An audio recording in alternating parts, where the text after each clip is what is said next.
Good afternoon, good morning, or good evening, depending on where you are watching us from. Thank you for joining us for this 10th team webinar with Erin McCutcheon, Assistant Professor of Art History at Lycoming University. And we will discuss the following topic: reclamation, revision, resistance, histories of feminism and art in Mexico City.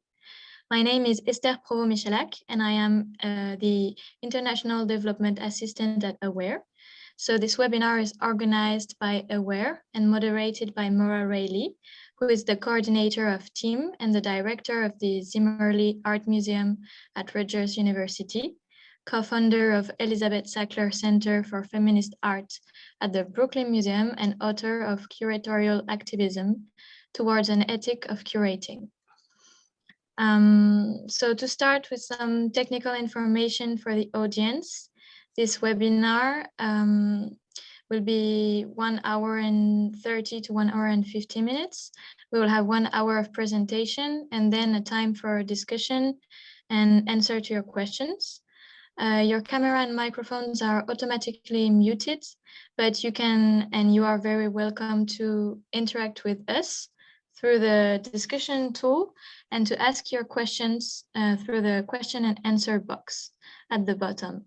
The webinar will be recorded and available to our website.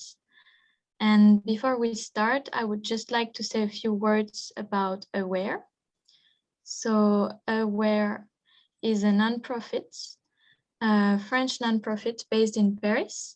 It was co-founded in 2014 by Camille Morino, who is an art historian and specialist of the history of women artists. The goal of Aware is the creation, indexation, and distribution of information on women artists of the 19th and 20th century, mainly through our website, which welcomes more than 1,500 visitors a month, and on which you can find biographies, but also research papers, podcasts, and cartoons for children, both in English and French. We also collaborate with major museums, university, and research centers in France and abroad. And our action relies both on public fundings and donations from private sponsors. So that was a few words about Aware. And now, Maura, I will let you say a few words about the TEAM program and introduce our guest. Thank you. Okay, welcome everybody from all over the world for this exciting webinar. And yeah, so I'm going to tell you a little bit about TEAM. Camille Morino and I came up with this idea a couple of years ago, and it stands for Teaching, E-Learning, Agency, and Mentoring. And it's an international academic program that we launched about 2 years ago. It's dedicated to the production and sharing of knowledge about women artists across the world. So its main purpose is to enrich the online index of women artists that is at Aware, which I'm sure all of you have visited. The priority is given to geographic areas that are still underrepresented in the database, the encyclopedia. Obviously, we want to present a more inclusive history of art. We have to consider it, and we have to look at larger geographical issues. And so that's the aim really of TEAM. Now, the second aim is to support the training of a new generation of art historians. So the way that it's set up is that we have a team of team, meaning a team for TEAM of historians of art with an expertise in women artists or feminism from across the globe, and they work with students that are studying under their direction to come up with biographies for the Aware encyclopedia or to write essays for Aware's online journal. So it's a really great opportunity for the next generation of feminist art historians to be able to have publications and to work in great detail with their professors. If you go to the next slide. So I'll show you here the team of scholars that we're working with. So it's a network also of solidarity and sort of transnational reflection on the issues shared by these art historians. So to date, the network is made up of 14 members and 65 students, mainly master's and doctoral students whose research basically covers 5 continents. Now the webinars are part of TEAM, are part of Aware, and TEAM. And so our aim really is to introduce the team members to the public. And we'll also be introducing some guest speakers once we've made our way through the 14 team members. So please keep your eyes open for subsequent webinars. We'll be doing them, I think we'll try to do them every month moving forward, and as we have in the past. So let me introduce to you Erin McCutcheon. So Dr. McCutcheon is an assistant professor of art history at Lycoming College in Pennsylvania. And her research focuses on modern and contemporary Latin American art and feminist art practices. She was awarded a fellowship from the Institute for Citizens and Scholars for her PhD research that she completed at Tulane University. And her PhD examined the intersections of art, feminism, and the maternal in post-1968 Mexico City. Her research has been published widely in Artology, H-Art, on curating, and recently a catalog for the exhibition of Monica Mayer's work that was held in Mexico City in 2016. So I'm delighted to introduce to you today, tonight, this morning, Dr. Erin McCutcheon. Thanks, Erin. Thank you so much, Maura. And thank you, Esther, for that introduction. And thank you for inviting me to come and speak with you today. Thanks, everybody, for joining us as well. It's a real honor to be a part of this whole network and to be able to incorporate students, as Maura was saying, into the ongoing work to expand Aware's database. So this has been really great to be a part of the project for the past 2 years. So today I'd like to introduce some key examples of artistic practices that intersect with the women's movement in Mexico from the 1970s through to today. And some of these artists and practices might be familiar to you. I think maybe some won't be, especially for folks who are joining us outside of Mexico, but we'll see. And so drawing to the title for my talk today, these are all artworks and interventions that have taken on what I'm saying, these concepts, these critical themes of reclamation, revision, and resistance in a variety of ways. And these are concepts, of course, that are central to feminist artistic practices and interventions emerging around the world since the 1970s. So for our time today, I'm just going to try to focus on where these practices in Mexico, and in particular in Mexico City specifically, come from, and how they're rooted to these very contextually specific histories of feminist activism in the city. I'm going to be featuring today some of the artists that have been added to the Aware database in the past 2 years as a part of this team initiative. And I also want to acknowledge some of the work that not only my students are doing, working on adding modern and contemporary women artists to the database, but also some of our team members, Andrea Junta and Maria Laura Rosa, who have done a lot to expand the offerings of the database in the past 2 years in terms of Latin America. I also want to note that not all of the artists that I'm going to be discussing today identify as quote unquote feminist artists. That identifier is often a contested term in terms of its connections to US American centered, forms of feminism or art forms that are coming out of the United States. But I argue that we can conceive of the ways that the works you're going to see today are aligned with and supportive of the goals of a local women's movement. And so they are works that are informed by feminisms in the plural rather than the singular. And I'd argue that that's something that we can do across the board here. So there are a myriad of producers to consider when thinking through those 3 conceptual frameworks that I outlined there. So to keep us to time today, I'm going to be speaking primarily about artists whose works have engaged with audiences in the public sphere, as their practices are so undeniably interconnected with the ongoing activist work in the country. Now, you may have seen, and I'm so happy to be giving this talk during March, Women's History Month, and then also all these recent protests and interventions that have been happening around the world, but specifically in Mexico. So you may have seen some of the interventions that I'm going to be discussing in the news recently in relation to the March 8th protests on International Women's Day, and also protests that were happening before that date and also afterwards, I'd say. And so these massive protests have been held in response to the staggering statistics regarding femicide, disappearance, gender-based violence in Mexico. And you'll see here, I have an image of a blimp that was flown over the city by a feminist collective the day before these larger protests. And it has the very staggering statistics here of 10 women are murdered daily in Mexico. And so this sort of introduces this idea of these very public, very big interventions that we're going to be looking at today. And this image in particular has been in the news in relationship to these protests as well. So what you're seeing here is an action that was taken in September of 2021 by members of the feminist group that's known as Anti-Monumenta, anti-monument, to reclaim an empty plinth that had been occupied by a statue that was dedicated to Christopher Columbus in Mexico City. That statue had been in place since 1877, and it's along a major road that runs through the center of Mexico City that contains a number of other monuments. And these are typically statues that are dedicated to national heroes or allegorical figures of the nation, or these, important national events.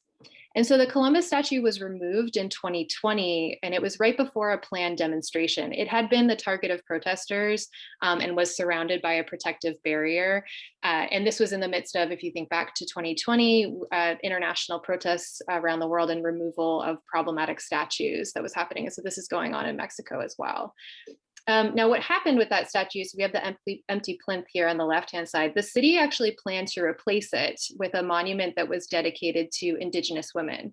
Indigenous women had petitioned the government for this particular statue. The government chose the artist Pedro Reyes to design, and he designed this sculpture that you see the models for here. And it's based on a reference that he's drawing from Olmec visual culture to these very ancient, from around 900 BC, representations of what we think are male rulers that he's translated into this vision of an Indigenous woman's head. And a debate ensued regarding multiple aspects of this project. So first, the choice of a male artist to create the work, the continued insistence on this idea of, ancient forms of Indigenous representation. Why is it always this sort of ancient imagery rather than contemporary women? And then also just the general fact that women are typically only shown as these kinds of mythical beings along this avenue of monuments. And the only other representations of women are what you see here on the Angel of Independence monument and this Roman goddess Diana, the fountain. Here. And so in the midst of this debate, and so it's happening in newspapers, there's all these discussions and cultural figures are weighing in on this. This feminist collective worked with family members of victims of femicide and disappearance to install this wooden sculpture of a woman with her fist raised, painted in purple, which has become the symbolic of feminist protest marches in Mexico City. And as you can see on the left-hand side here, this cry for justice that's written along her back.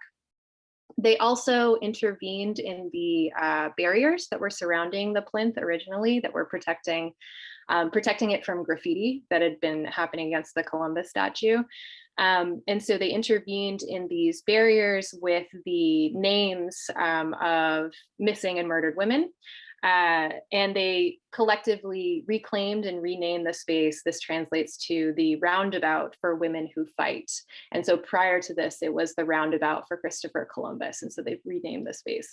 The authorities actually painted over these names within hours. I think within 12 hours, the first installation, the group went back and repainted them. They were painted over again, and they continue to do this, and the names are continue to be up. And so this happened in 2021, and up until the statue is still standing today, and it's become this place for protest, for justice in relation to, in particular, violence against women in Mexico. And so this is an image taken from the March 8th protests that were just a few weeks or a week and a half or so ago. So the sculpture, again, has remained in place and was replaced actually with a taller version. So the original sculpture was around 6 feet tall. And this taller 7 foot tall steel version was put into place just before these international these protests for International Women's Day, these marches that were happening on March 8th. So we have a replacement of the statue on March 5th. And so this kind of reclamation and revision of public space, what I want to argue is that this isn't something that's necessarily new to Mexico. It's something that's been a part of activist and artistic practices from the 1970s through to today. And so what I want to illustrate in my talk today is that these present moments of resistance are really layered and connected to a rich history of feminist and artistic interventions in Mexico City. And so I'll draw us back here to a protest that happened in 1971. So this method of reclaiming and resignifying public monuments can be traced back to actions of activists involved in the women's movement during the 1970s. So this example that I'm showing here is from a protest action that was held at the Mother's Monument in 1971. Now, the Mother's Monument is not along the same avenue that the other monuments are, but it's quite close to them. So this was called the Protest Against the Myth of the Mother, and it was organized by a women's collective that was called Women in Solidarity Action, and in Spanish it has the moniker of MAS, in order to bring attention to the hypocritical idealization of motherhood that existed in the country and arguably still exists. Then you can see in this image here on the right-hand side, so this was a poster for the event that was produced by MAS. There's the idea that mothers are exalted on Mother's Day and celebrated in this national monument that you see on the left-hand side. The monument itself, we have this image of a mestiza woman holding her child, and he's giving this sort of Christ-like blessing right here. And she's flanked by these allegorical representations of the coming together of Indigenous and European cultures here to kind of make the nation right here. And underneath her is written a moniker that says, "To she who loved us before she met us." So it's this very sort of romantic vision of motherhood right here. But so we have this idea that, okay, so we have this monument, we have this day that honors mothers. And so she's being given flowers and put on a throne right here as kind of queen of the home. But then 364 days of the year, she's being kicked. She's laboring inside of the home. So she's typically subjugated as a woman in the home and as a mother in the home and in society.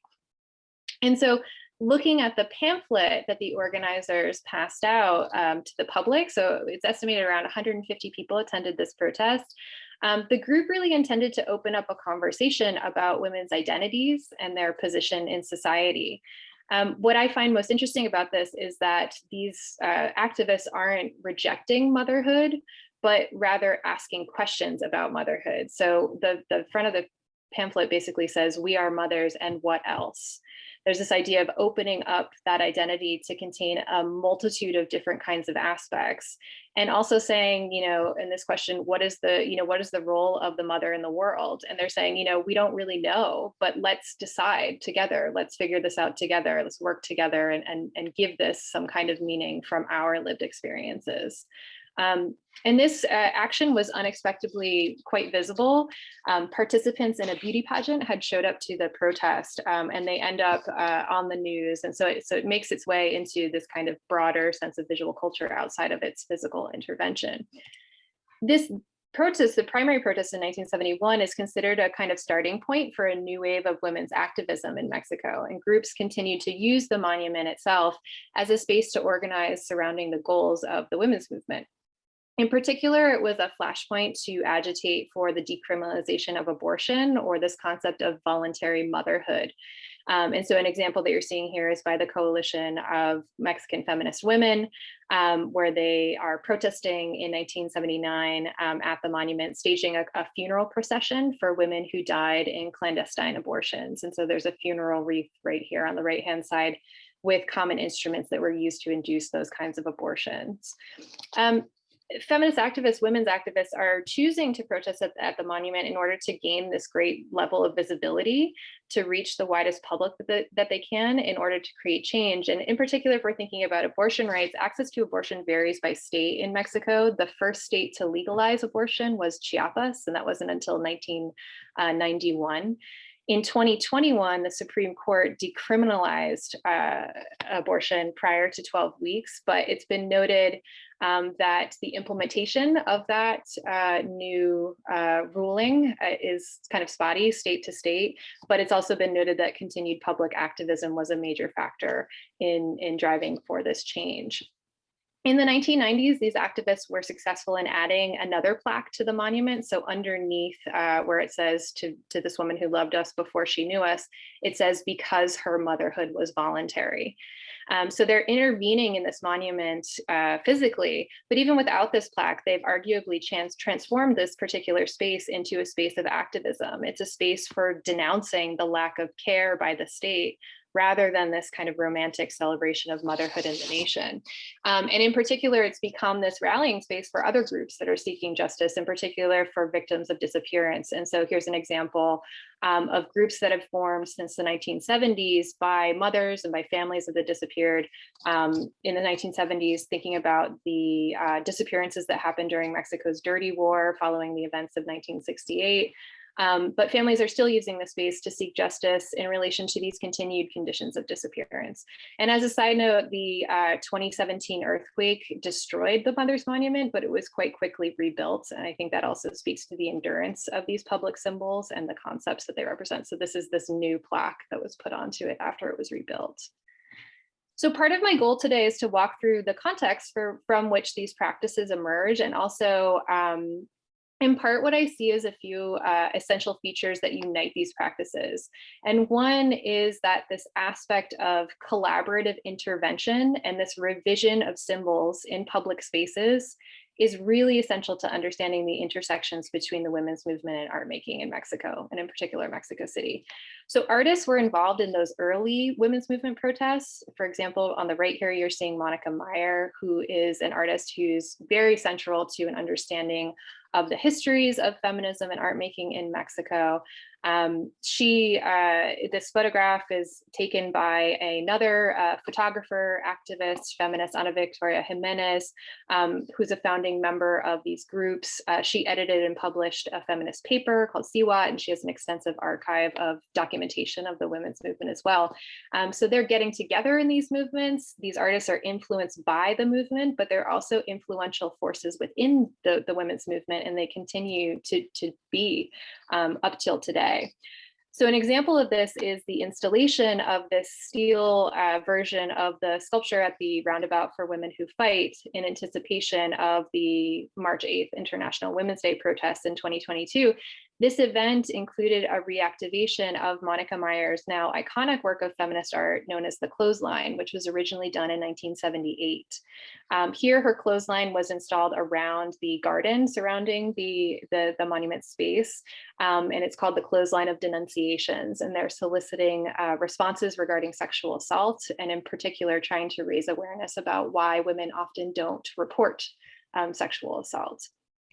I was also struck when I was thinking about giving this talk by this image, and so I'm watching all these things kind of come in on my Facebook feed, and I saw this image that was posted by Erin Lerma, who is Monica Meyer's daughter and also a feminist activist, and she's here at the Roundabout in celebration of the installation of this sculpture, along with other really important members of the movement. So we've got Karen Cordero is here. She's an art historian, a curator, a writer, an activist, very central to the histories of feminist art and art history in Mexico.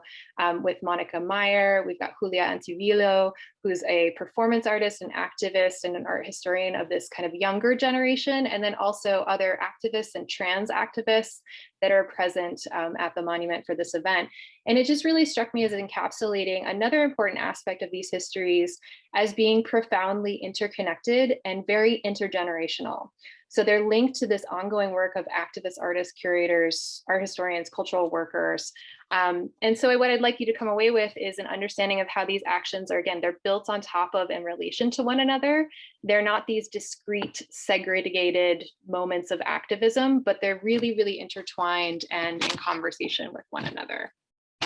And something that's also, so this sort of last kind of takeaway here, that's important to me, especially in my work as an art historian, is that we highlight the profound visibility of these interventions. So these works that I'm showing you today are not works that were done in the shadows or relegated to just being in museums or galleries, although there are some that are kind of spilling into and out of the gallery space. But they're in the streets, they're on television, they're in the news, they're in classrooms, they're in government buildings, they're on social media. And they've been this way, aside from the social media piece, drawing back to the 1970s. Activists and artists have worked tirelessly to make their actions really known to a wider audience in Mexico in order to affect change. So it's not just happening in the art world.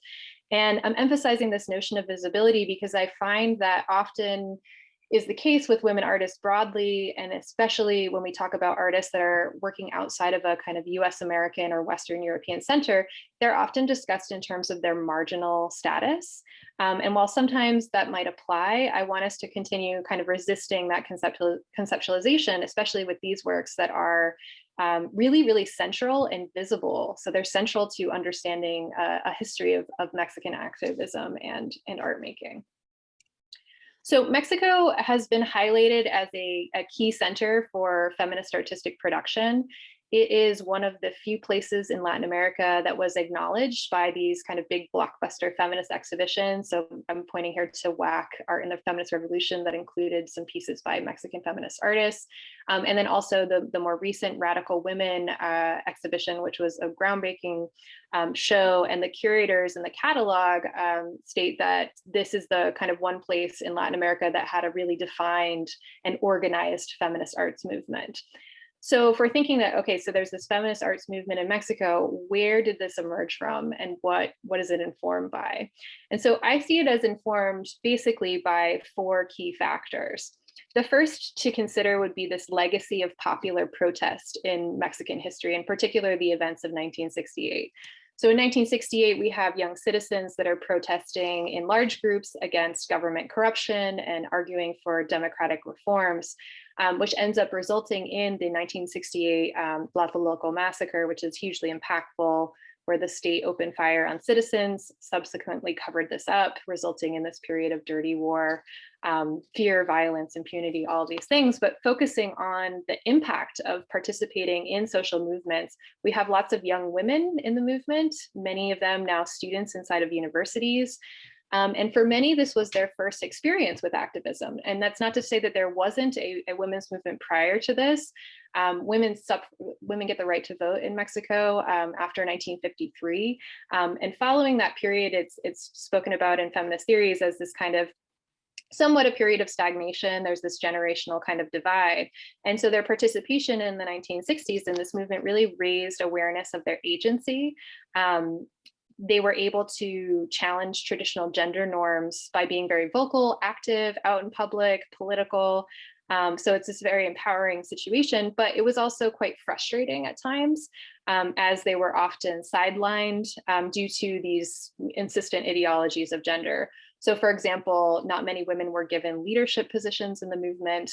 Oftentimes they were relegated to cooking meals for men.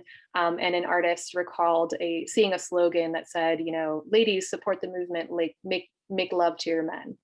So these things persist, but it's still impactful on their kind of sense of agency, which leads to the next sort of influence, which is obviously the women's movement and also the impact of feminist theory. So from this experience in broader movements, we know that women begin to form their own groups. They start to demonstrate on their own for what they've determined are women's issues of the 1970s and onwards. Some key issues that they're thinking about are representations of women in visual culture. So for example, there are protests against beauty pageants. We've got the Mother's Monument protests, those kinds of things. And also thinking about mythologies and norms of gender. So that plays into those. A key issue is abortion rights, voluntary motherhood, also issues of domestic abuse, gender-based violence, issues of sexual assault. And then also socioeconomic struggles. So thinking about how are women of the urban and middle and upper classes, what are their issues versus how are those at odds often with the very real struggles of the working class or rural women, and thinking about those kinds of issues that don't have a kind of easy resolve. They're influenced by, as I said, feminist theory, and feminist theory coming from both abroad and from home. And so I have an example here of Rosario Castellanos. She's a very important theorist She's a writer, she's a playwright, she's a poet, and she's writing from the 1950s onwards. A lot of folks compare her works to those of Simone de Beauvoir. She's thinking about the construction of womanhood, specifically thinking about how it's constructed in Mexico. So how is it linked to history? How is it linked to some national archetypes or mythologies? How is it represented or formed in language? And how do these things impact women's very real position in society? And a key acknowledgement of Castellanos is she's thinking about these class divisions in Mexico and how they impact the women's movement and its imperatives. And there's a quote here from her writing on the liberation of women, where she says, when the last maid disappears, which is the safety net our conformity now rests on, then our first furious rebel will appear. So thinking about, how could these women be protesting at these monuments and then go home and have their meals cooked by someone who they're paying very little? It's a very real concern for the movement. We have influential feminist publications that are coming out of Mexico and Mexico City in particular. So CWAT, as I mentioned before, which is associated with the movement, and also Femmes, which is an important publication, begins in 1976. And I'd like to note that all of these are available online, which is awesome for folks that are studying this. They're all in PDF form along this link. So if you want to screenshot that, go ahead, because they're available for free. And then the other influence we could talk about is the art world in Mexico City. So this third factor of the artist groups that are coming out, these artist collectives that are forming, known as Los Grupos in the 1970s, and this kind of experimental nature of the art world. The Los Grupos generation, as it's sometimes referred to, are known for their sharp critiques of institutions, the state, the museum. They're often bringing art into the streets, using these more populist tactics to incorporate and think about their audiences in new and different ways. And women are a part of these collectives, but they're facing a lot of similar issues as they did in the student movement. So when they raise issues of feminist concern or women's concerns, they end up getting shot down and are considered unimportant. And this is something that is translating to their experience inside of art schools. So women artists were not being taught to them in the classroom. We think about Frida Kahlo as being this very important artist, but she was considered, and this was indicated to me by multiple artists, that she was called a tasteless artist at the time. Teachers and classmates would often argue that women were biologically inferior to male artists because childbirth and childcare would end up taking up all of their creativity and time and talents. So these sexist ideologies persist inside of the classrooms. But the last thing that I want us to consider, so there's this kind of like climate that's building in here, is that we have conversations happening around issues of the women's movement and international issues of feminism in the art world in Mexico City as well at the same time. This is influenced by the first International Women's Year conference that is held in Mexico City in 1975. And so we have curators and art historians that are, exhibiting works of women artists and also thinking about the status of women in the arts in Mexico specifically. So Carla Stellweg, who is an editor and a curator and art historian, she held an influential seminar on feminist art, and she got together all these different intellectuals that were thinking through Linda Nochlund's Why Have There Been No Great Women Artists, and sort of held this roundtable about this. And in 1976, she dedicated an entire issue of the journal for the Museum of Modern Art in Mexico City to publish the roundtable on Nochlund and devote some other articles to feminism and art. So there's an interview with Judy Chicago and Arlene Raven about their work in the Feminist Studio Workshop, and an article by Lucy Lepard. So there's an influence that's coming in from these sort of transnational discussions that are happening. And all of this, I would say, builds up and intersects to create this moment for a feminist approach to art making to occur at the time. And so this issue that was put out by Carla Stellweg was really, really influential on an artist called Monica Meyer. She was a young art student at the Academy of San Carlos in the mid-1970s, and she ends up going to do a 2-week course at the Feminist Studio Workshop, and later will do a 2-year course at the Women's Building from 1978 to 1980. But it's important to note and restate that Meyer had already been participating in the local women's movement. It's not that she sort of went to the United States and sort of learned feminism and came back. She had been working through all of this prior to her time there, and making work about themes relevant to her own experience as a woman. So Meyer was a part of this exhibition at the Museum of Modern Art that was called Salon 7778. And it intended to show the kind of latest developments in art making. And it focused on tactics that were the topic of the city, anything that had to do with this topic of the city. And so this work that was included by Monica got the greatest amount of attention from the press, and has subsequently been highlighted as this sort of iconic and visibilized, moment of feminist intervention in Mexico. And so what you see here, this is, the clothesline. It's a simple installation of pink metal poles in the gallery with these cards that are attached to them. And what Meyer did to create the work is that she walked around the city for about a month, and she collected responses to a question that she asked of women that said, as a woman, what I hate most about the city is ... And then they'd fill in their sort of responses. And so even just asserting this, that there is a different kind of experience to the city, there is a gendered experience to the city, was something really new for people. And she didn't just ask, just have them fill this out in silence. She would engage them in conversation. And this was particularly important because she reflected that a lot of times when she talked to women, they would just say, oh, well, I hate the traffic. Or they just think about these sort of things about living in the city in general. And she would re-prompt them and say, well, have you ever been harassed on a bus? And they'd say, oh yeah, all the time. And she's like, well, do you enjoy that? And women are like, no, I hate it. I absolutely hate it. And she's like, okay, well, why don't you think about that? And so it was this sort of she has this ability to engage in these kinds of questions as a part of her practice because of her experience in consciousness raising groups. So this kind of consciousness raising is happening on the streets, and it was so normalized at the time. There was no kind of language to talk about these issues. And so she's giving women the tools that they need to name their experiences in that way. And this form of community engagement is so tied to, feminist activism. It becomes this mode of practice for Meyer. And then she brings those experiences back into the gallery space. And so the form that this work takes, it's called the clothesline, is a kind of form of feminist appropriation.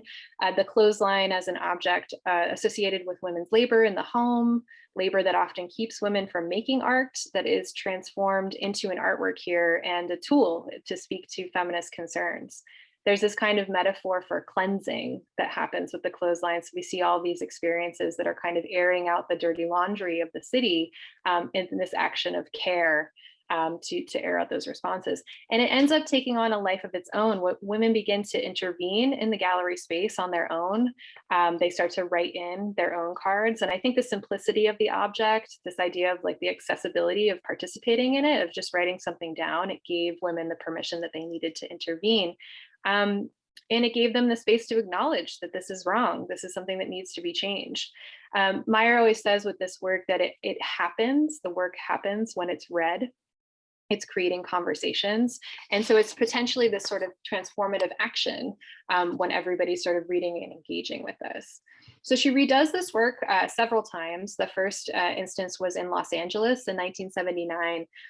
She did this at the Women's Building in relationship to a project called Making It Safe that was created by Suzanne Lacy, that was in response to a women's group that wanted to do something about issues of safety in their neighborhood. And so Lacy's project, they were distributing leaflets, there was a series of speakers, group meetings, these kinds of things, and Meyer recreates the clothesline here. She changes some of the questions to think about different needs of the space. And so for this one, she focused on issues of safety and danger, but also included proposals that women wanted to make in order to make themselves feel safer in the space.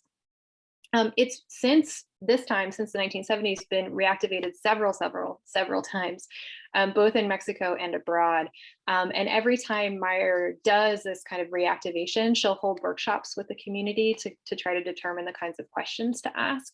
This is a reactivation that happened at her retrospective in 2016. Her retrospective was called a retro collective, and that's a term that was posed by one of our team members, Maria Laura Rosa, in conversation with Monica Meyer, because so much of Meyer's work is collective. It's not tied to one singular artist. So there was this idea of how can you have a retrospective that's feminist? So it was changed to a retro collective. And this was a clothesline piece that ended up receiving over 5,000 responses that dealt with issues of sexual assault. And some of these responses were collected online and in person.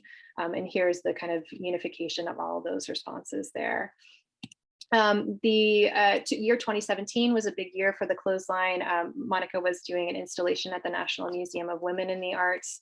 There was a version that was done at Radical Women, and this was right in the midst of the Me Too movement, visibility, and all that coverage. So it was amazing to see articles, like in The Guardian about her work all over the world.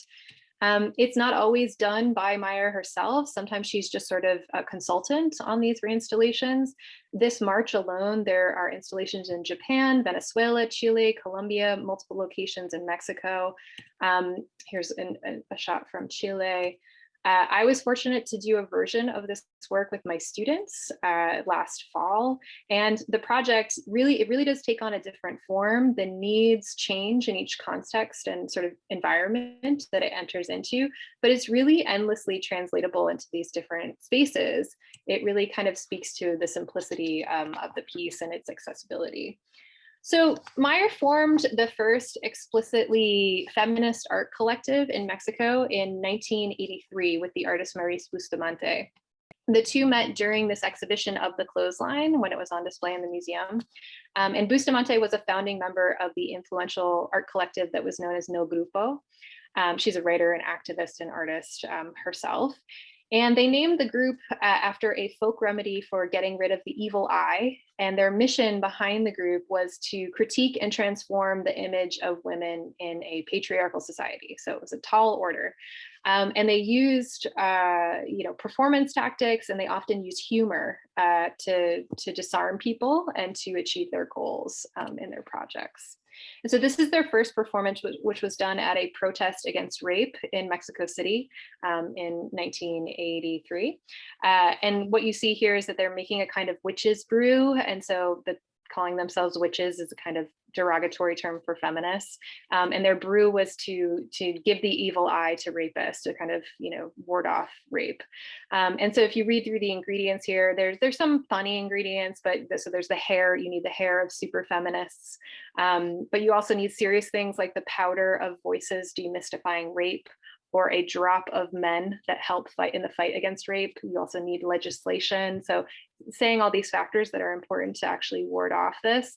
And while they're making it in the protest, and there's about 1,000 people in attendance of this, they talk about different kinds of rapists to be aware of. And in particular, I'm always struck by the issue that they raise, that it's not always the stranger in the street, but it's often someone in your home, which is an important part of the conversation about sexual assault and violence.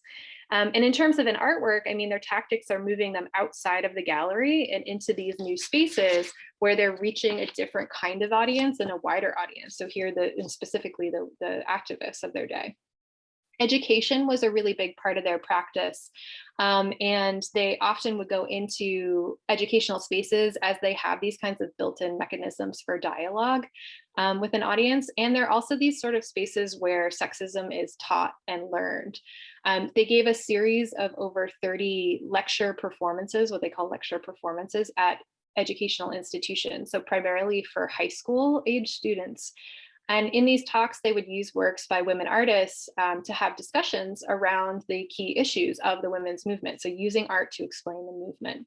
An example of one of the works that they used here is by an artist named Magali Lara. And she often creates these kinds of mixed media pieces. In this particular work, she's thinking about the formation of young girls' identities. And so here we're seeing images from her own childhood and juxtaposed with pictures of her niece, and this sort of notion of how young girls are impacted by your family, how you're impacted by language, and also by school. There's this idea of like, what is the social universe of children, and how do these ideas of gender get taught over and over again? So they've used that to speak about those ideas. This is a work by Ana Victoria Jimenez, so that photographer that I mentioned. She did this photo essay that was centering on women's labor, in which she documented the labor performed in the home by her friend who also worked at a university. So there's this like very dignified study of her hands shown at work. So cooking, cleaning, washing, sewing, typing, all these forms of labor. And these are typically just shown as the photographs that you see here, but in her archive, she had mocked up this book of these images that she positioned against Virginia Woolf's A Room of One's Own. So there's this idea of like, how does this cycle of labor impact women's ability to create or to be full people outside of their day-to-day labor. Another image that they would use, images by a photographer named Lourdes Grobe, that draw from her experience with the luchadoras in Mexico.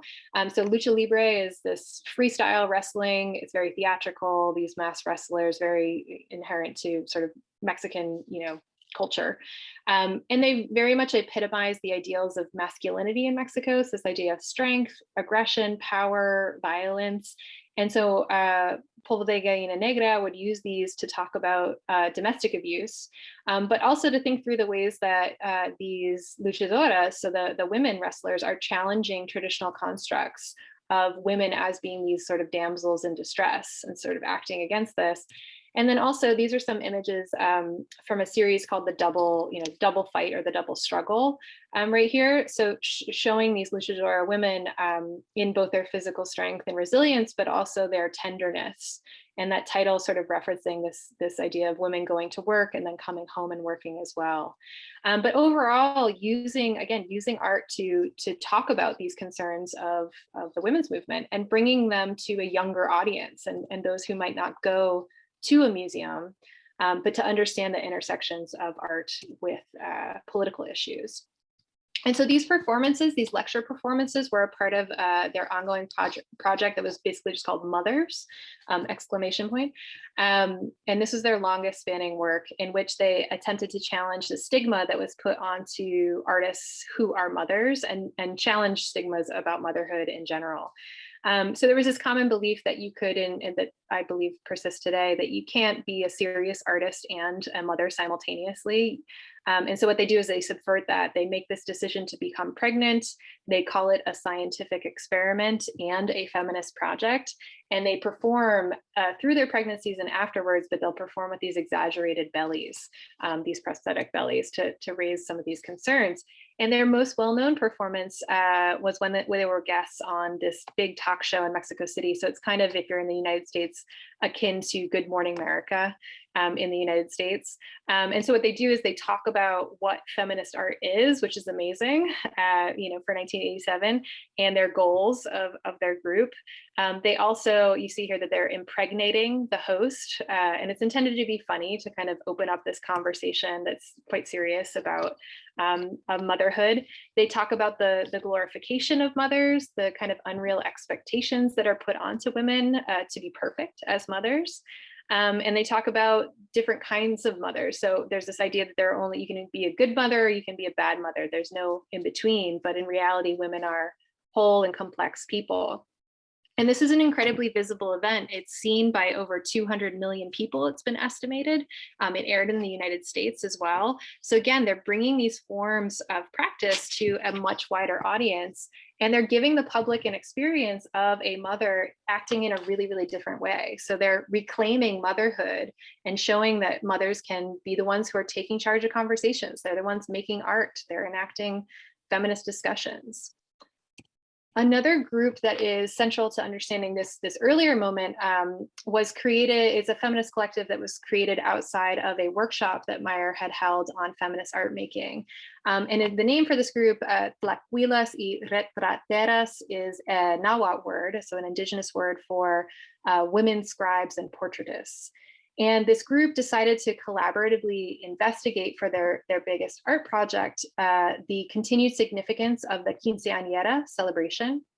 So the celebration of girls going into womanhood at the age of 15. And so in this work, they're thinking about, okay, so where does this celebration come from?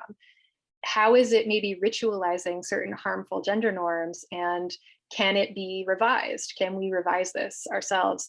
And they hold this massive event at the Academy of San Carlos that ends up being attended by around 2,000 people as this kind of feminist parody of the quinceañera, to try and open up this conversation and engage in these questions.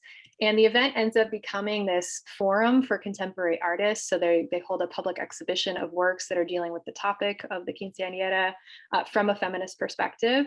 And also they have performances by different feminist collectives. So Polvo de Gallina Negra does a performance. There's also a collective called BioArte that does a performance there. And just to kind of give us another couple of examples before I move on, this idea of a reclamation of certain symbols or celebrations or archetypes is central to some of these artists that are even performing in this event of the Fiesta de Quince Años. Guadalupe Garcia Vasquez on the left-hand side was a founding member of BioArte and was at this performance. And she goes on to create her own performances that deal with this reclamation of archetypes. So she revisits the quinceañera on the left, and also thinking about issues of indigeneity and womanhood in her work, and how those mythologies relate to her own experience. Jesusa Rodriguez is a queer performance artist. She's an activist, a playwright, and a theater director who also put on a number of plays that reclaim and subvert these archetypes through a feminist lens in her cabaret Prehispanico right here. And thinking about visibility, Jesusa Rodriguez is now a senator. So I think this is one of the few instances of a feminist artist becoming, politician. And she was recently, I think, named ambassador to Panama. So she's very much in the public sphere in Mexico. To move us forward through to the 90s and into the 2000s, we have a continuation of feminist artistic practice, of course, and the addition of a lot of key resources for the movement. So a few of these are Debate Feminista. So this is a very important journal that's edited by a leading feminist writer named Marta Lamas.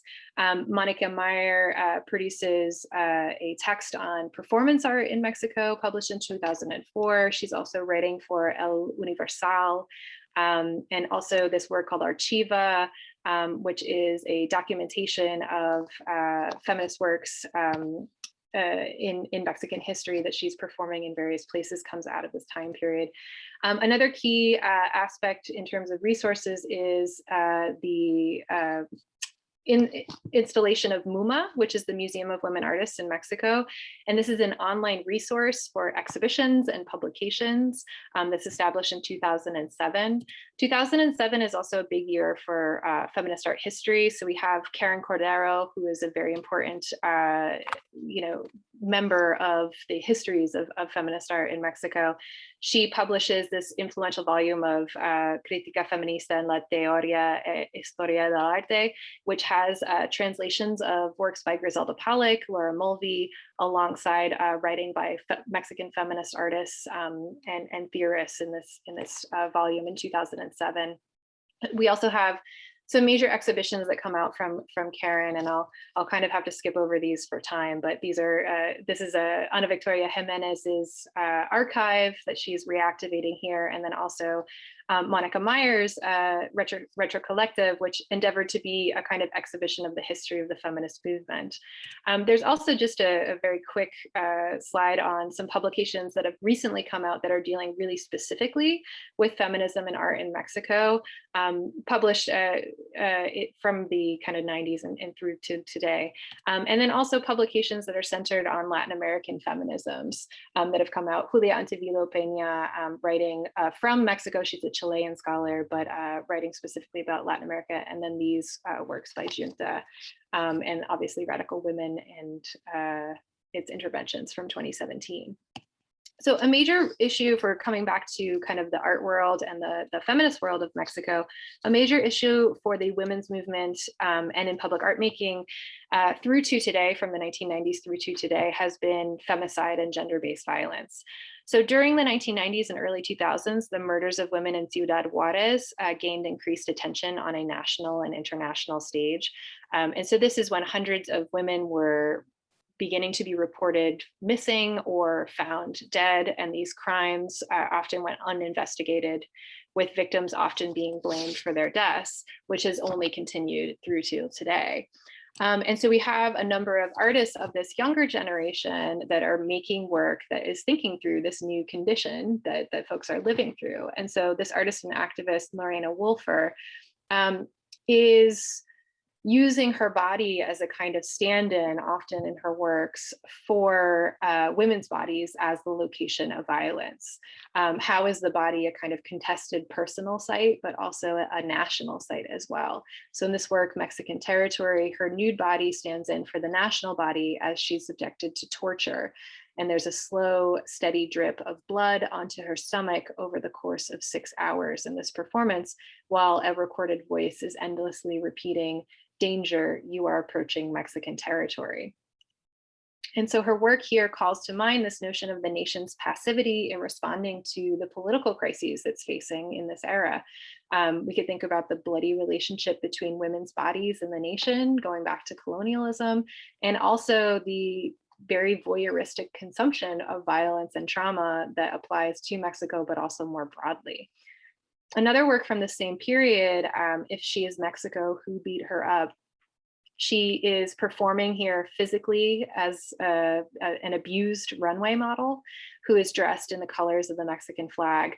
And there's a soundtrack that's playing behind her that's a mixture of local rap music with recordings of US Senate hearings on the drug trade.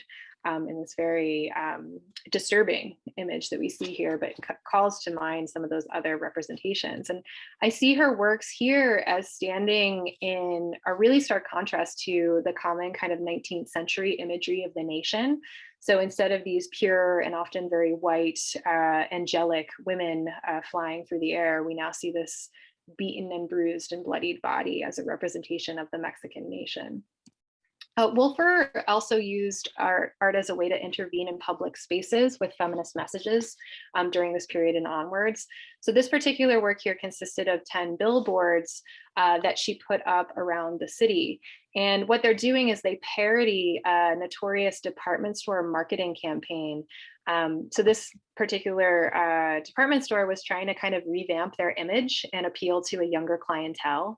And what they end up doing is capitalizing on these well-worn gendered stereotypes. So on the right-hand side is an example, very blurry, of the advertisement where we have this white upper-class looking woman with a kind of pearl necklace on, posing with these shoes, and the tagline says, "There are two things a woman can't avoid: crying and shopping for shoes." And so you get the gist on what those images were generally like all around the city. And so Wolfer launched this counter campaign where she changes the tagline to say, "I am totally iron," instead of these former ones that said, "I am totally Palacio," which is the name of the department store. So it's a play on the Palacio de Hierro right here. So instead of "I am totally Palacio," "I am totally iron."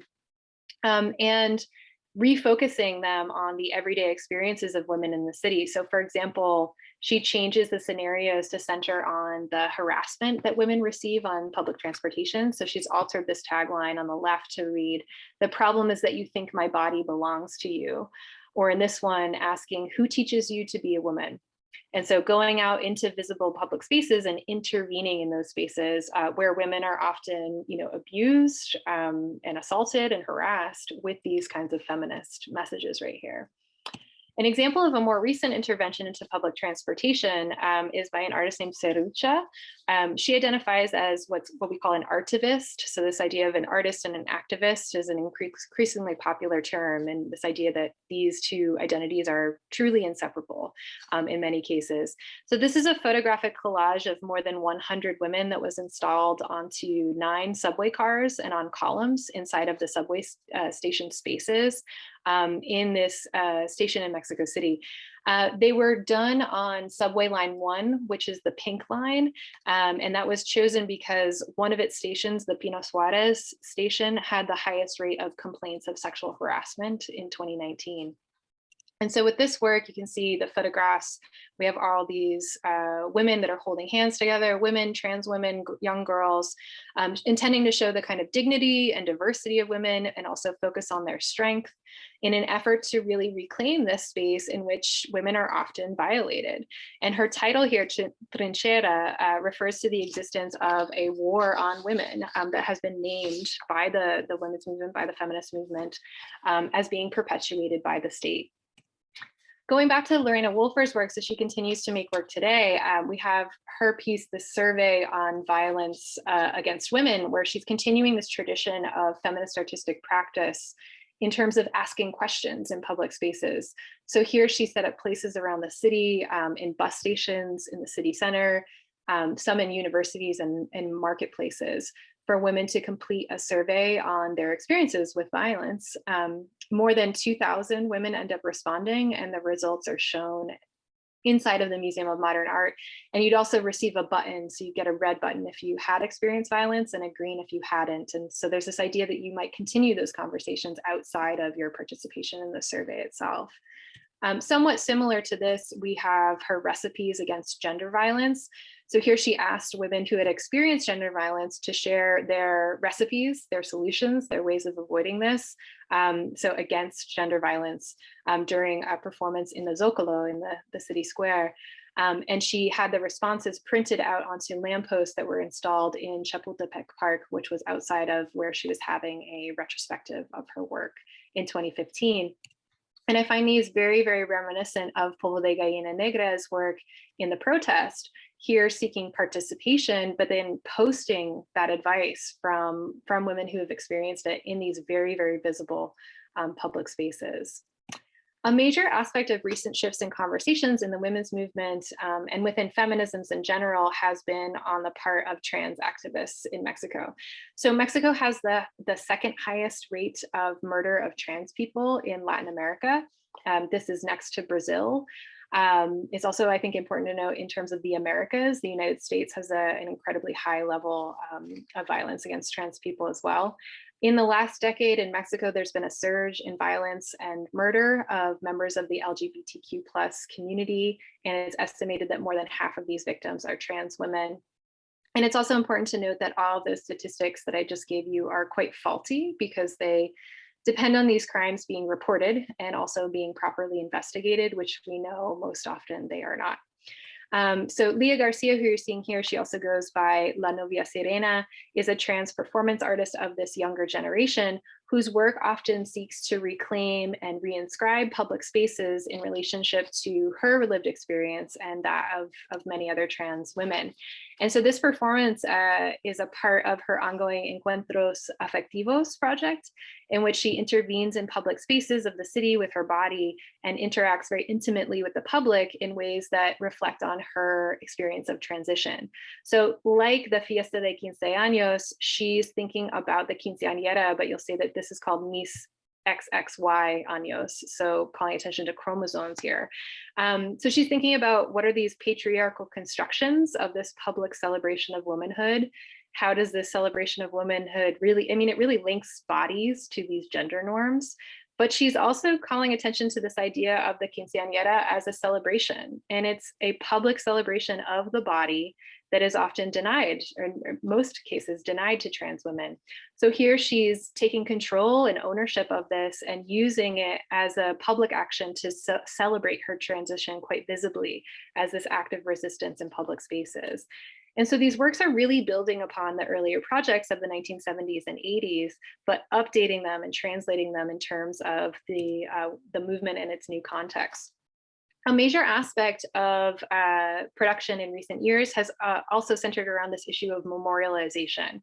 And so that's due to the surge in highly publicized disappearances. So for example, on the left, you see a protest march regarding the 2014 disappearance of the 43 Ayotzinapa students, and also this higher rate of femicide. So it's nearly doubled in the last 5 years, as well as the increasingly brutal murders of women and girls that have been publicized in the news. And this is the systemic impunity that exists in Mexico. So it was estimated in 2018 that about 93% of these crimes are either unreported or uninvestigated. So these numbers are probably quite high, higher than we even know. And so what would a feminist memorial to this look like is what a lot of artists are engaging with. This is an example of a memorial that was done by Serrucha for Leslie Berlin. She was a 22-year-old college student who was murdered in 2017. And it was a very highly publicized case in which authorities were found to have committed a number of human rights violations. And so the Human Rights Commission required the government to create a cultural event and a memorial that would dignify Leslie herself and also other victims of femicide. And there was a committee established, Monica Myers on the committee, Lorena Wolfer, Leslie's family, they're all part of this committee to review submissions, and Serrucha's was chosen. And this memorial aims at raising awareness, not only on the part of the public, but on public officials' awareness of femicides and trans femicides. So this occupies physical space inside of the Attorney General's office in Mexico City, and also has a virtual space on a website. And so you can participate inside of the space, but also go to its website here. And you can listen to families of victims' testimonies. So you can read entries and also participate in adding entries. And the artist says here, I have a quote where she says, "This is its physical and virtual format seeks to redefine and transform the space within the General Attorney's office into one of living memory, reflection, information, and collective protest to make violence visible and promote the right of women to a life without violence. The space belongs to the citizens. The memorial is made by all of us." And so this key aspect I see of protest against femicide and disappearance is not to rest simply on memorializing a death, but to continue to insist on actions to be taken. And so part of this, these actions that happen, we have groups that are emerging as a part of a nationwide but very grassroots movement to memorialize these victims and seek justice. And these are artists that are using embroidery to intervene in public spaces. This is something that's often referred to as craftivism, so the combining of craft and activism. And what these groups do is they will collectively embroider names of victims in public spaces. This offers a kind of support for families of victims and also works to raise visibility of this issue. And then these embroideries are installed onto buildings and onto monuments as this cry for justice and a kind of soft intervention into the architecture that's very easily mobile. So here's the use of these in a protest for the Ayotzinapa students. And it's happening in many cities. So you see here Mexico City's version. Ciudad Juarez has a strong collective that I've worked with myself for a number of years. The interventions in Mexico City have emerged from this collective that's called Fuentes Rojas. And they've also done other interventions that were highly public, where they turned the fountains in Mexico City red in protest of femicide. And so these various forms of physical and conceptual reclamations of spaces, of architecture, of monuments, of places, in defiance of their control by a patriarchal state, brings us back to Anti-Monumenta. And so this, their transformation that they did at the roundabout came after this installation that they did in front of the Palace of Fine Arts, which happened on March 8th, so International Women's Day of 2019. And so the group installed this representation of the feminist movement with facts surrounding the issue of femicide into the cement sidewalk in front of the Palace of Fine Arts. They organized a sit-in after its installation to protest it being removed, and they've petitioned the president to make it a permanent monument. It is still in place in this situation in this area of Mexico, and you can see it here overlooking the Palace of Fine Arts, and also as a kind of focal point for a lot of the activism and marches that gather here and organize here. And there's recently been a feminist marketplace that's been established around it. And this symbol is a very powerful visual marker in one of the most highly visible spaces in the city. So if you're going to go see Rivera's murals or Roscoe's murals, like a lot of them are inside of this very important cultural institution. Tourists are seeing this. So it's a really huge intervention that speaks to the ways that these artists and activists are actively transforming the landscape of the city, either physically, visually, or conceptually.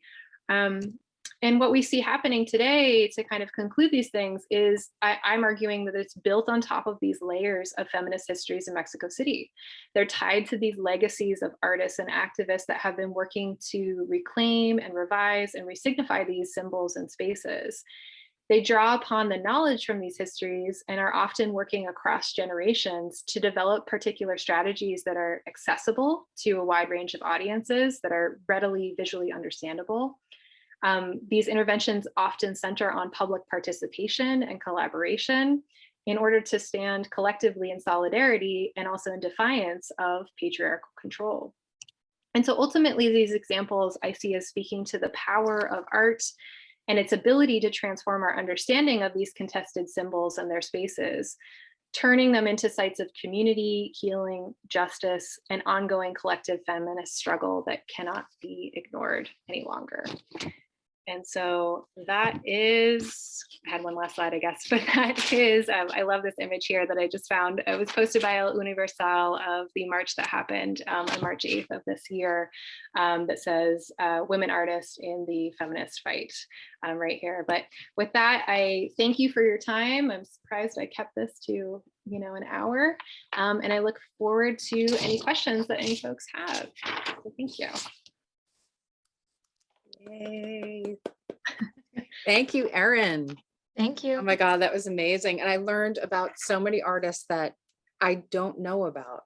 So I appreciate that immensely. I think that's what's been so amazing about these webinars is that, I'm frantically like taking notes. I'm currently working on a textbook on feminist art. And it's incomprehensible, as you can imagine, to organize. That's so necessary. as we need a textbook. Yeah, we desperately need a textbook. So you need to write one for feminism in Mexico. I will work on I'm doing kind of more, I'm meant to do an international one, but I'm talking to the editor like, how do I do that? So because when I listen to a lecture like this, it's like I want to include all these women, right? It's just, it's incredible what's been happening there. And and I think it's really important because we know a lot about the history of feminist art in America, but we know so little about feminist art in Mexico. And I think primarily for me, it's a language issue, because I'm sure there is tremendous amount of scholarship, that's written in Spanish, that would add hugely to the more global discussion of feminisms. And so there's so clearly a need for that information to be broadly disseminated. So I appreciate what you shared with us today, because, having this recorded and with Aware as a huge international platform, hopefully we can spread the word about all the artistic production that's happening in and across Mexico. So thank you again for all of this information. And it's exciting to see and really powerful. So, I had a couple of questions for you. Let me just check our open Q&A there, but I am a huge fan of Monica Mayer's, and I actually only knew like, I don't know, 5 or 6 works of hers that really struck me, but it was wonderful to see you talk so much about her work. And I know she spent time at the Women's Building, as you said. For those of you that don't know, that's one of the most iconic installations and experiences and architectural endeavors on the part of feminist artists in Los Angeles in the late 1970s. Judy Chicago was associated with it, Arlene Raven, and lots of other brilliant feminist scholars and artists. So, Monica Mayer spent time at this Women's Building. So she was amidst all of the 1970s feminist discourse. And, I wanted to know if you knew if she's ever written about her experience in terms of working as a Mexican woman amidst a predominantly, US American feminist scene. So has she written about that or talked about that at all? Yeah, and so if I'm sure you are familiar, and some folks in here today will likely be familiar with En Paradoxa, so Katie Deepwell's feminist publication. So she's written, there's 2, if not 3 articles that Monica wrote herself. So Monica did a master's degree in feminist art. And so she has this sort of like academic background, and she's written so extensively about art making in Mexico. Wow.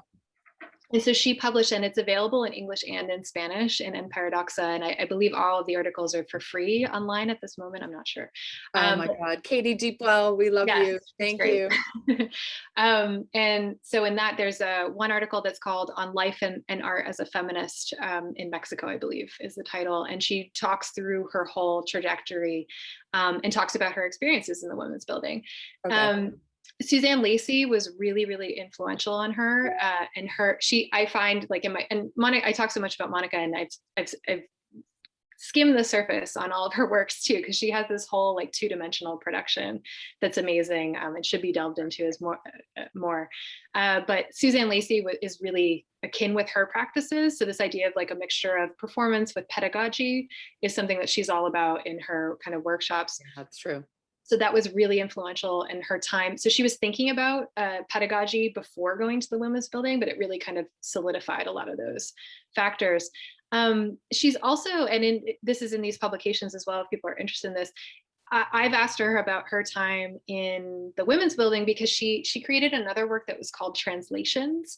And what she did when she got back from the women's building is she brought a group of US feminists to Mexico. And they did this sort of week-long site visits and lectures so that the US feminists could learn about the context of the women's movement in Mexico and representations of women and how they're different from representations in the United States. And there could be this kind of like give and take and sharing of different kinds of practices so that the US feminists would know what was happening in Mexico, and the Mexican feminists and artists that weren't going to the women's building could engage with these women.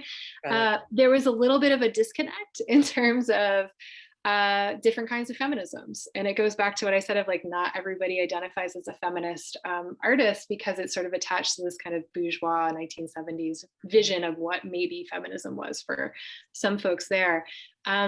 And then in thinking about Meyer's time, she talks about, it was so influential on her, but also her own identity as a Mexican woman coming to the United States. So she's going to Los Angeles, which is a very diverse area, but in the women's building, it was quite white. And so she talked about herself, she identifies as white, she is white in Mexico. And there was a consciousness raising group where they were all getting together in affinity groups that were based on race. So she sat with the white women. And when they were talking about their experiences of the city, they were talking about how afraid they were of getting on public transportation because of all of the Chicano people that were there and Black and brown people. And she sort of quickly realized, oh, okay, I think I need to go sit with the Black women and kind of talk to them and learn from them. So it was an interesting experience for her to think about like, how do identities shift? And I reflect back on that story too, because I mean, I'm a white, feminist writer from the United States talking about this culture that I am not a part of, that I did not grow up in. And so thinking about like, where are my affinities in certain ways, but also how am I, and I think art historians in general need to remember, like, how are we writing about these artists? Right.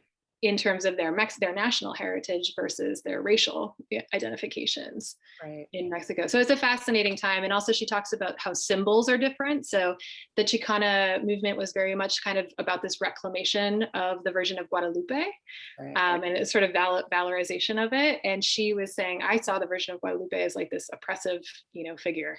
And so it was an interesting kind of way of playing with these symbols and what they mean in different contexts. That's so interesting that she saw it as oppressive when, Yolanda, what was her name? The brilliant feminist artist. Yolanda Lopez or Andrade. I always forget. No, Lopez. Yolanda Lopez. Yeah. That's Yolanda Lopez, who uses that image as this incredible, symbol of power. So God, someone should write about the Virgin of Guadalupe and all the ways in which feminists have utilized her context. Yeah. And I mean, Monica, so when Monica, she does her own works in her two-dimensional practice, she begins by critiquing the Virgin of Guadalupe, and her works get like censored. And the public is really viscerally reacting to it in Mexico. And she ends up shifting her practice to dealing with the Virgin of Guadalupe, but taking it on herself. So dressing it as the Virgin of Guadalupe to think about certain things. So she's still engaging with it, but from a different kind of perspective. Yeah, I love it. So tell me, are these artists recognized by the art world in Mexico, or is it kind of like a parallel history that's been written? Like, have these women been sort of assimilated into the canon, I guess, of because it has happened here. You know, we have Suzanne Lacey has huge shows at mainstream museums, and Judy Chicago. So they have kind of been assimilated into the history of contemporary art. Has that happened in Mexico? Are they formally recognized? So I would say that the landscape is changing. And so I stress this idea of visibility in terms of, you know, people are seeing these things. So I find that, you know, we need to kind of focus on agency and visibility. Now, that's not to say that they didn't have to fight to make themselves visible, of course. And so I'm thinking about, you know, 2007, there's this really big exhibition that came out called The Age of Discrepancies. And it's all these historical practices from the 60s to the 90s in Mexico, and predominantly in Mexico City. It's this huge, I don't have it to hand, but it's this huge, thick volume. Monica, what was it? It was at the museum that Monica had her retrospective at. Okay, so in Mexico City. Okay. In Mexico City. But this major documentation, so there's this huge archive that's associated with it as well. And it's a great compendium. And, you know, Polvo de Gallina Negra isn't in it, which is, they're sort of mentioned, and Maris Bustamante is in it for her work with No Grupo, and they're mentioned in terms of the Fiesta de Quince Años that made it in it, but that was the kind of only project that was mentioned. Magali Lara is sort of half mentioned, and they're talked about in this way of like, oh, there was this fringe group that was working on this thing. And that was 2007. Which is subsequently like the same year of WAC, and, you know, global feminisms is coming out and all this. So there's this real kind of blind spot in Mexican history. And then cut to Monica's retrospective, which really was kind of like a history of the feminist arts movement in Mexico in 2016. And Karen Cordero Reyman and Sol Genaro at the museum putting this together, but really having to fight to get it installed. And it was one of the like most successful shows I think that they've had in years. So I see the kind of shift happening more so in recent years where these artists are being acknowledged. So there's this idea of like, I think what you're saying of like, there's this kind of fringe element of things, but then also there is a kind of mainstream element. So Monica has her own archive, but now her archive's being collected by institutions. And then also thinking about just curatorial activism. I see that as happening a lot. So when new curators are being installed that are focused on these kinds of issues, then we have a lot more exhibitions from, I'd say, maybe the 2010s onwards, where these artists are being acknowledged. So I'd say yes and no. I don't know if that's a good answer. Yeah, no, absolutely. It sounds like it's just slowly happening and it's never fast enough. Yeah, and I think part of it too is probably a factor is Monica's rise in like celebrity status, like somewhat as a result of the Me Too movement, kind of launching it out there. And she does a great job of talking about all of these other practices, and sort of it's this idea of bringing the works along with her, using her work as a platform to talk about this like younger generation of artists as well. Right. You know, we have a good question here for you from the audience. It's from Agnes Mera. I think that's how you say it. And she says, thank you so much for your talk. I'm French Mexican, professor, researcher in visual studies, researching on embroidery and feminism, which is so cool, especially its importance in Mexico.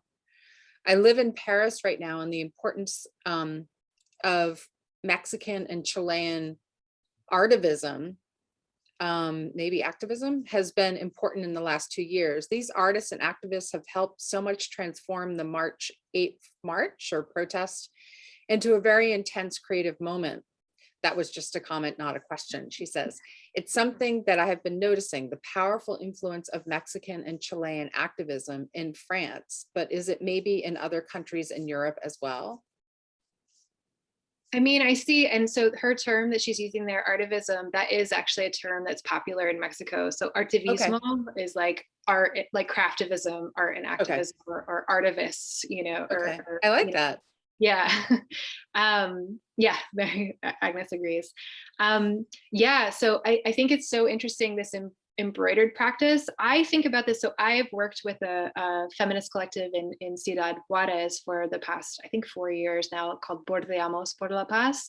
And so I work with my students to create memorials, embroidered memorials in solidarity with the actions that they're doing with victims of disappearance, women's families in Ciudad Juarez.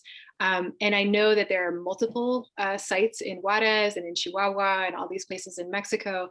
And she's right to bring up Chile because there's such an instance of activism with the arpilleras, which are these embroideries that are made in the midst of dictatorship and sent abroad to Europe to kind of public, and made by women to publicize the events of what was going on during the Pinochet dictatorship.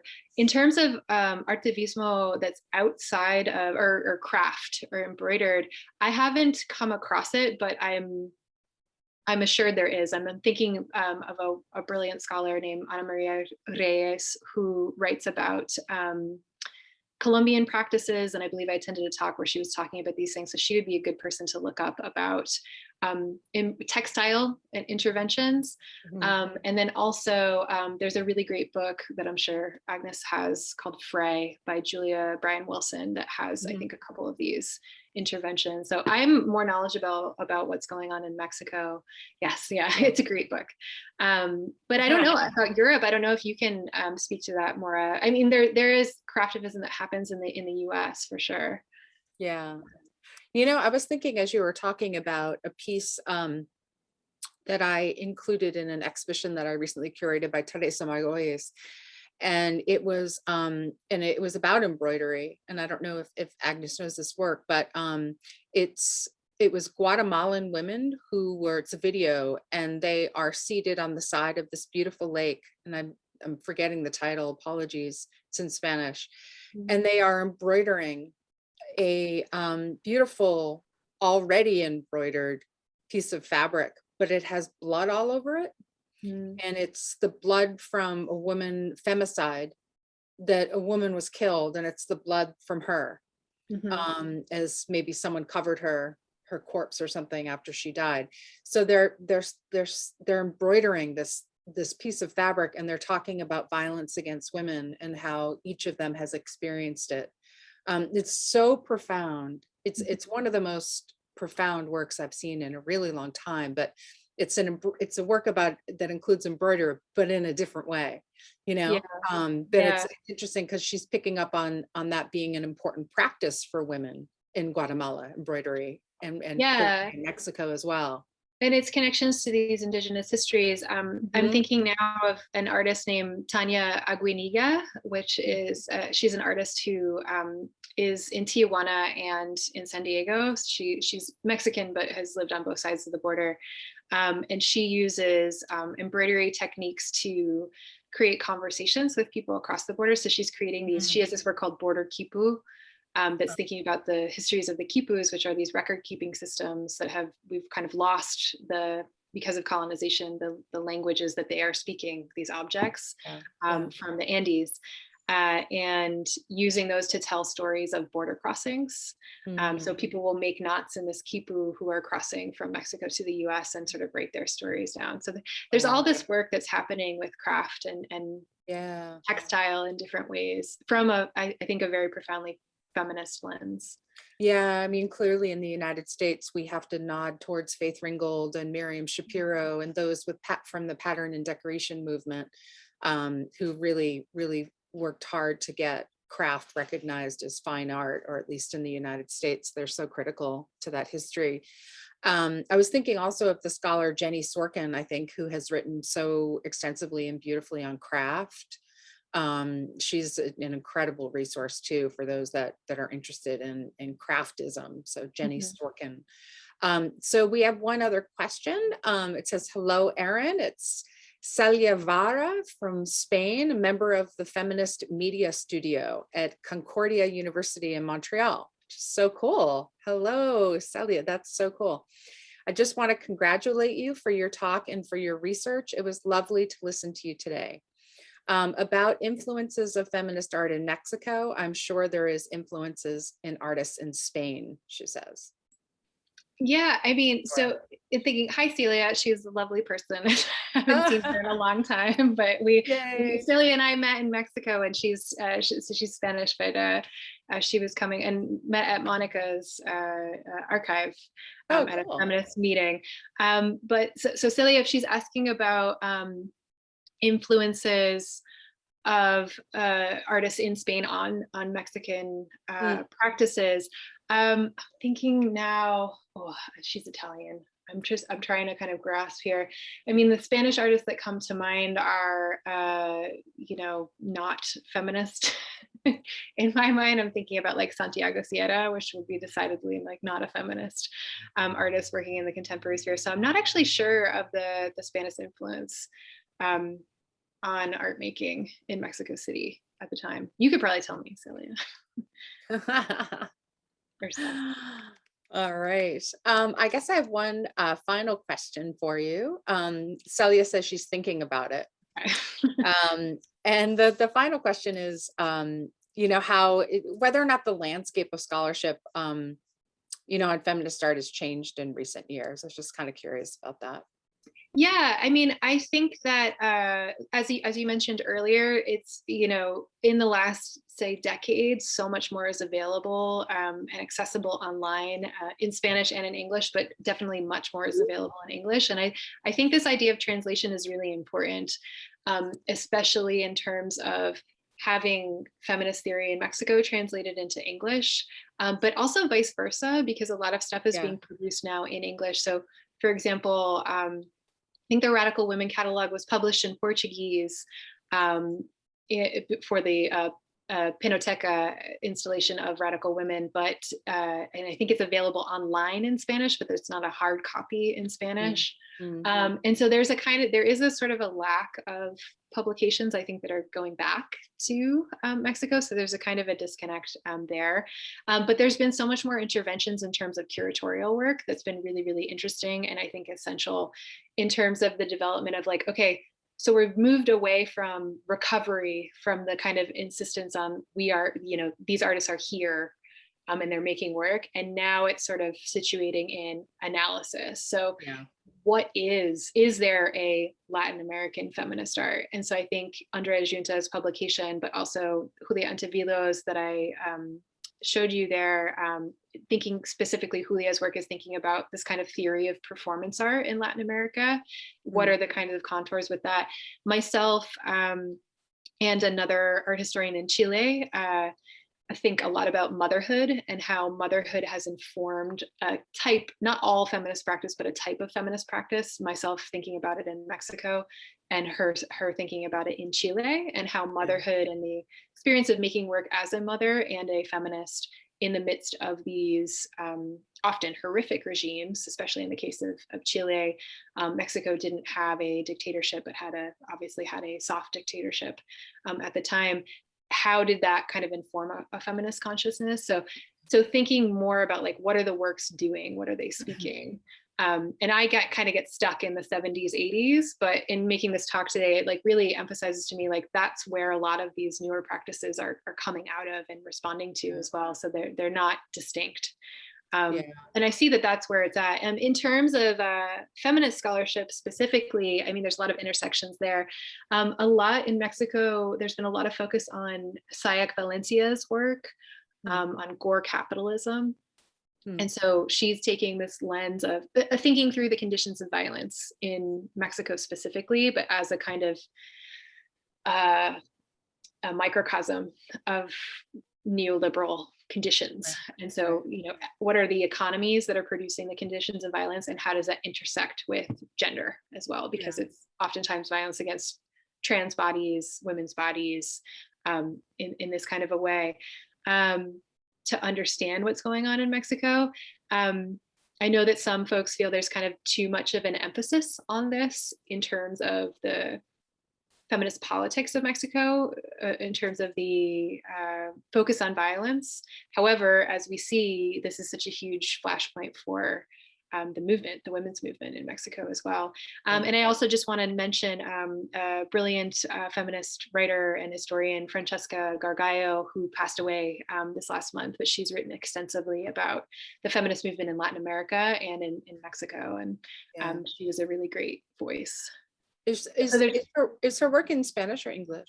It's in both. I think that there's a translation. There is a translation of her work in a recent edition that was put into English. Yeah, because that's what I loved about the Radical Women catalog. You know, like you know, I don't know if folks know, but my curatorial activism book was published in Spanish. Oh, it was. And so it's now available like throughout Spain and Latin America, and it's been published in Portuguese and in German.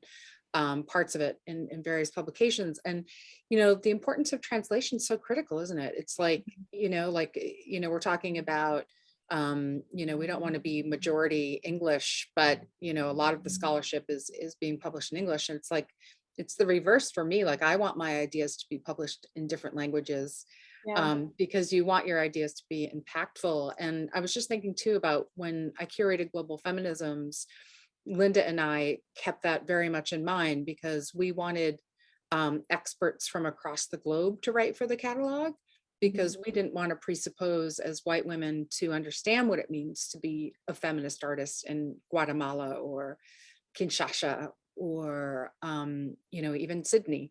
And so we invited scholars to write book chapters from all over. So we invited someone from, you know, I don't know if you know, who wrote Virginia Raton wrote for us for the catalog about Latin America. We had someone from India. We had someone from Asia. And it's just, I think it's so important too for us to always think about the localized context that you gave us today, right? The socio-political context that we or personally that I can understand, right? Like, I don't know it. I've